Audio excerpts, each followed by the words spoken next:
Graça e paz, povo de Deus, bom dia. Eu sou o pastor Adilson Bonfim. O projeto é Jesus na Rua.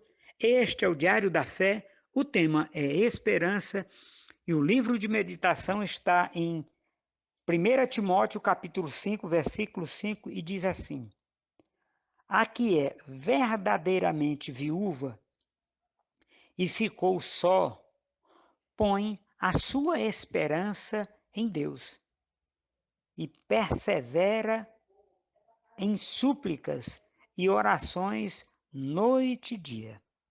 Meus irmãos, dentro dessa temática que nós começamos esta semana, esses dias, nós vamos meditar.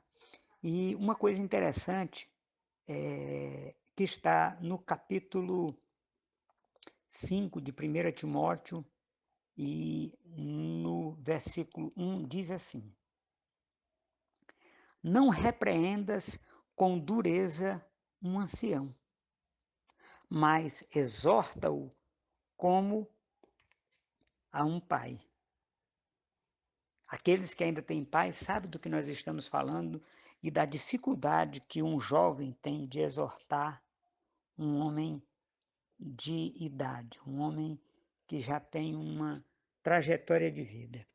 Aí ele continua, isso é Paulo falando, meus irmãos. Trata os jovens como irmãos e as anciãs como mães, as jovens como as tuas irmãs, com toda a pureza, não dirigindo palavra torpe ou palavra de baixo calão para se referir a elas. Honra as viúvas, as que são verdadeiramente viúvas. Agora, meus irmãos, tem uma exortação que é muito interessante. Mas se alguma viúva tiver filhos ou netos, exorta aos netos e aos filhos que tratem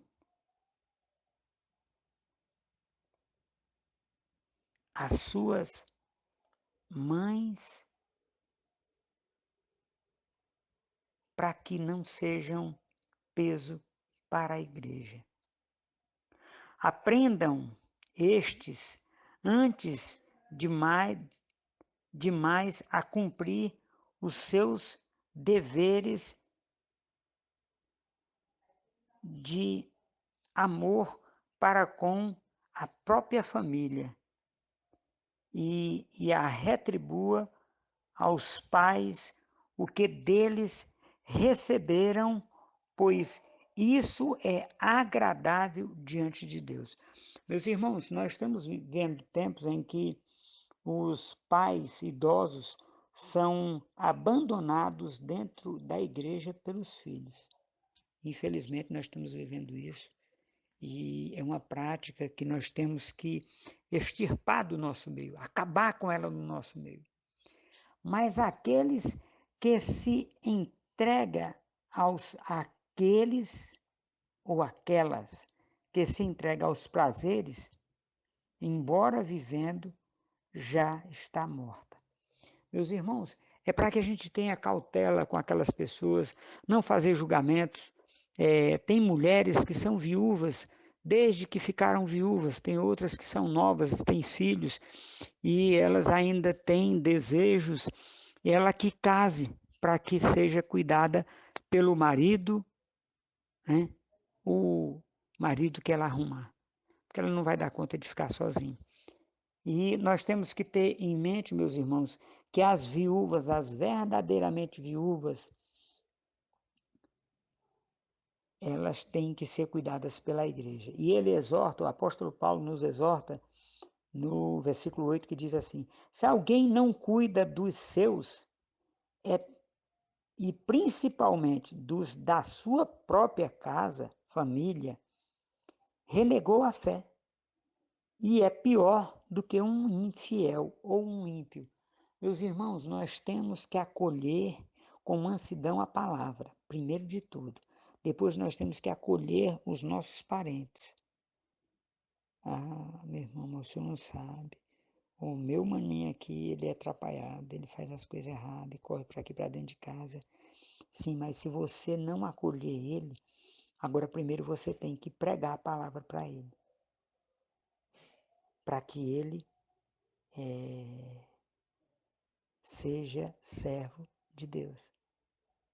E pelo seu exemplo, ele seja convertido a Jesus Cristo. Amém, meus irmãos? Você tem que ter testemunho de boas obras. Você tem que ter educado os filhos, praticando hospitalidade, lavado os pés dos santos, assistido os atribulados e tem que ser dedicado a toda boa obra. Meus irmãos, isso aqui a gente entende que é alguns preceitos que cabe ao presbítero. Só que todos nós somos presbíteros dentro da nossa casa. Nós temos que começar pela nossa casa, meus irmãos. Quantas casas as filhas estão se prostituindo? Primeiro erro que nós cometemos, os irmãos acham que o crente, quando ele nasce, ele não é uma criança. Ele acha que ele é uma réplica, se for homem, do pai. E se for do sexo feminino, uma réplica da mãe. E não é, meus irmãos. Eles nascem gente. E gente precisa se converter a Jesus Cristo. Para quê? Para que haja salvação. Filho de crente não é crentinho, não.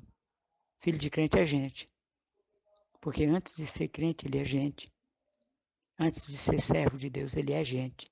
Então lembrem-se disso. Criem, ensina o teu caminho, teu filho, no caminho, caminhando para a igreja, no caminho que deve andar, ainda pequeno, e quando for grande, ele não desviará dele. Esta é a palavra de salvação, meus irmãos, para você e sua família. Um abraço, que Deus nos abençoe nesse dia.